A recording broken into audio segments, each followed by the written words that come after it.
as German ambassador to Ghana, are you expecting to see before, during, and after election 2024, especially as there have been 2 election petitions, and I'm sure you've listened to the tenor, the language that has been used, especially by the major political parties, the MPP in power and the NDC. What will be your expectations, even before we get into how the parties are conducting themselves? Well, since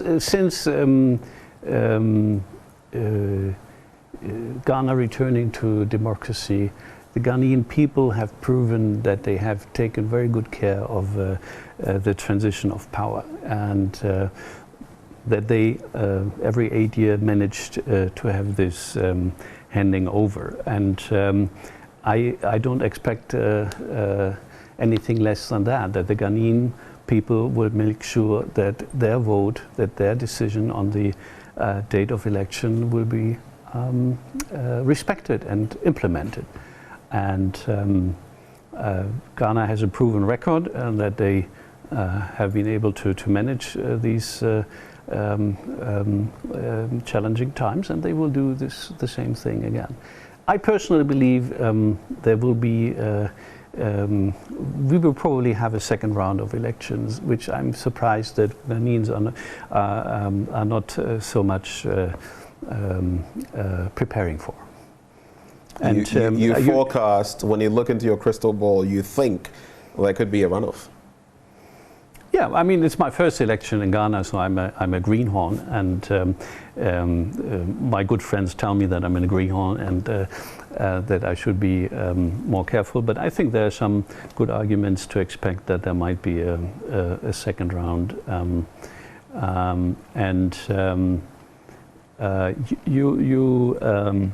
You mentioned some interventions which make me think of times in the United States electoral process when Mr. Trump states that he will never accept defeat. I think Democrats need to have a different attitudes that would be very would show a disrespect to the voters. Not to accept any decisions the voters will take. So I would expect from any democratic leader to honor the outcome of the election. Are you trying to say that, and I'll just read some of the commentary for you shortly, but are you trying to say that even in the United States, probably one of the biggest bastions of democracy globally, Trump said something he didn't want to hand over, tried every means, even Mike Pence, his vice president, went ahead and signed off. The system prevailed. And so he couldn't sustain that. The system pushed him out, even though the rhetoric had been never, never, never. Is that what you're saying? That no matter what happens, even if there's a pushback, the system should prevail? But the rules of the game should prevail, yes, of course. Right. And I mean, we both know that it was very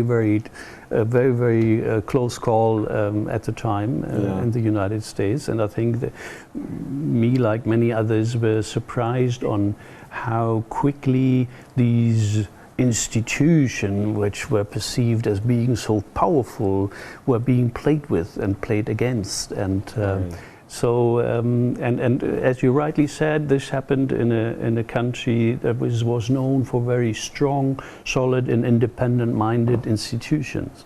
Not every country is like that, and so there's a stronger set of values in institutions like in others, and so it's. It needs strong institution, but it also needs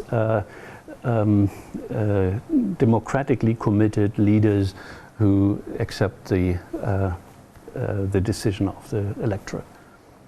All right. Even before I get to some of these comments, very recently we heard the chairman of the National Democratic Congress say that, you know, usually there'll be some peace pact, a declaration they sign that we're going to maintain the peace. You do recall that in the last election, 8 lives were lost in 2020. We're trying to avoid a repeat because who knows what that could stoke. And he said it's not just in the signing of peace pacts, and so we are not interested in that. It's about doing the right things so that we don't have to get there. That rhetoric in itself is problematic. On the back of that, at the recent launch of the MPP's manifesto, then there is talk about, oh, we'll also not sacrifice, the elections on the altar of peace. In other words, saying, okay, to hell with peace, and we have to do what it takes, whatever it takes. Then you come to also recent comments by the Agric Minister, Brian Champong. He says, it will never happen that we, the MPP, will stand on a platform to hand over power to the NDC. If the NDC dares to resort to threats, violence, and imprudence during the 2024 election, we will demonstrate our strength. What strength, we don't know. We'll show them that we are well prepared. And he repeats, last year I said this, blah, blah, blah, and he says, and therefore the MPP will not hand over power to them because they cannot win the elections. The former president has come in to say, you don't determine who wins the elections. If the people vote for me, you will have to hand over to me, speaking to the president. On the other side, an NDC member, Malik Basintali, also comes in and says, he dares to say, that is Brian Champong dares to say he will not hand over to us. If he is truly a man, let him refuse to hand over power and he will see what happens. When iron meets iron, you will see fire. The National Peace Council, the Ghana Catholic Bishops' Conference, CSOs, many people have been concerned about this rhetoric which raises tensions.